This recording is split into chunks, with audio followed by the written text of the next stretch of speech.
There's so many things. We could exhaust ourselves. We could die working at Marvel.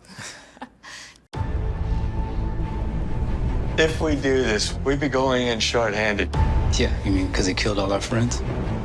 We owe this to everyone who's not in this room to try.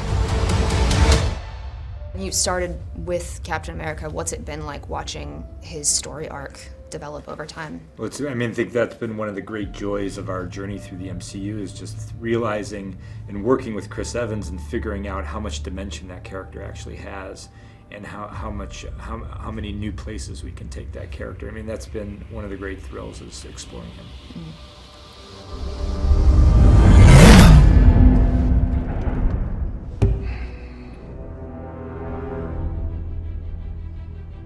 I like this one. How did you approach integrating Captain Marvel into this team? Since it's the first time that we're seeing her actually interact with the other heroes, she's such a powerful, such an independent character that was it a challenge to bring her together with everyone?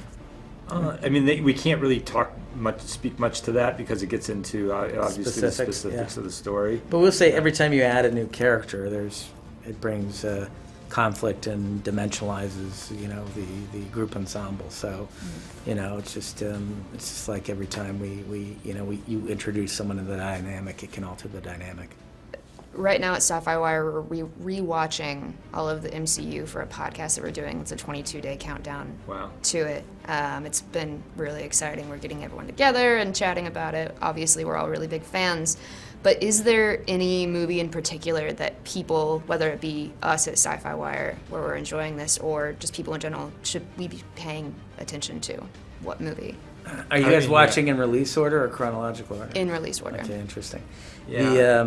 There's two actually that are really important for this movie, right?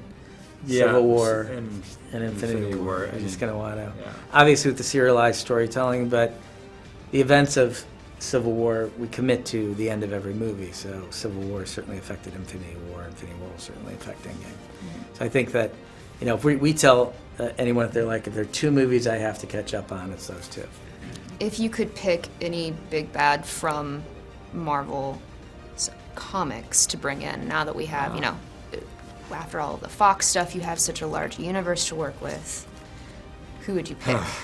Dr. Doom. Yeah. Yeah, why? Yeah, Dr. Doom or Kraven the Hunter. Kraven because I just love that storyline. I think that a Spider-Man Kraven arc would be pretty amazing to see. And I think the tone of that would be super cool. And then Dr. Doom, I just love the sort of Shakespearean mythology behind him as a character, and he's another fascinating character that has had different interpretations in the book. So I think you can shade him in really complex ways. If you could do another independent character story for Marvel, what would it be? Which character? Yeah. It's a tough one. Oh my God. So many. Yeah. I don't even know. Probably one of the new characters. Wolverine was one of my favorite growing up. I loved Ben Grimm, The Thing. There's so many things. We could exhaust ourselves. We could die working at Marvel. How many iterations were there of the very ending of Avengers Endgame? Have you always known what you wanted to do, or did you shoot some things and then kind of say, we should change No, this one was written like 3 years ago, and it hasn't changed since. And when you're working on something, like Infinity War and Endgame, it takes a real discipline and focus to execute a story of that scale with this many characters. And you have to know where you're going. You have to know. And if you don't know, then it loses focus along the way. So the first thing we did was write the ending of this movie. When the last scene was filmed, what was the reaction on set?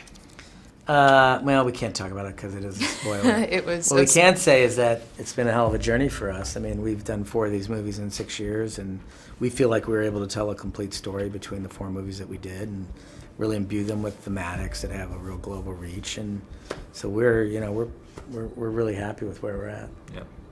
What exciting direction, without me saying, tell me how it ends, what exciting direction do you think that the MCU could continue on? from here? Where would you personally like to see it go?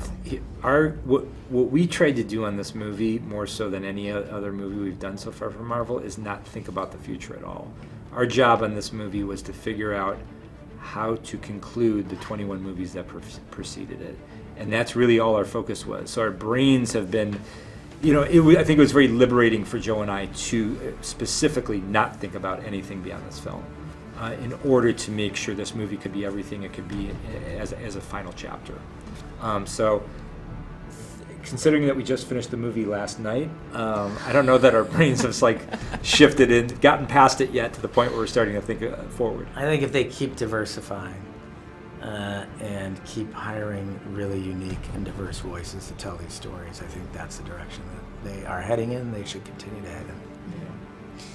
As far as the characters themselves, obviously everyone loves the actors, everyone is so invested in them. What has been their reaction throughout this entire process?